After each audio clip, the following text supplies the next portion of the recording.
तर आता बातमी भारताच्या विजयाची।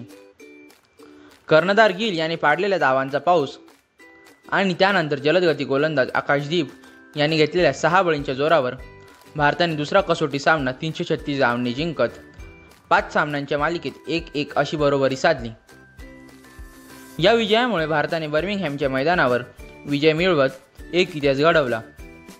यापूर्वी भारताला या मैदानावर विजय मिळवता आला नव्हता, मात्र गिल आणि टीमने इतिहास घडवत विजय मिळवला। आकाशदीप याने संपूर्ण सामन्यात 10 गडी बाद केले। NK न्यूजसाठी स्वप्नील खैरनार। मखमालबाद परिसरात पुन्हा एकदा बिबट्याने आपले दर्शन दिले। मखमालबाद वहनमळाडी मळे परिसरात बिबट्या फिरताना दिसून आला। मुख्यत्वे हा बिबट्या थोरातमाळा, गुंजाळमाळा, काश्मीरी माळा व कॅनल रोड या भागात बिबट्याचा वावर आहे। 2 दिवसापूर्वी सकाळी 9 वाजेच्या दरम्यान हा बिबट्या पुन्हा एकदा दिसून आल्याने परिसरात भीतीचे वातावरण निर्माण झाले आहे। NK न्यूजसाठी अस्मिता खैरनार, नाशिक। आषाढी एकादशी निमित्ताने नाशिक जिल्ह्याच्या नांदगाव तालुक्यातील जातेगावचे शेतकरी कैलास उगले व कल्पना उगले यांना पंढरपुरात शासकीय महापूजेचा मान मिळाला।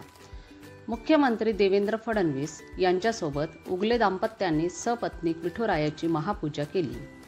विठ्ठलाची महापूजा संपन्न झाल्यानंतर मुख्यमंत्री आणि उगले दाम्पत्य यांनी रुक्मिणी मातेचे दर्शन घेतले।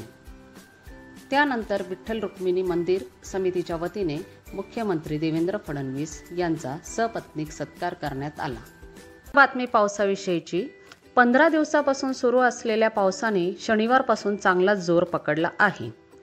आज रविवारी तर दिवसभर या पावसाने आपली रिपरिप सुरूच ठेवली होती।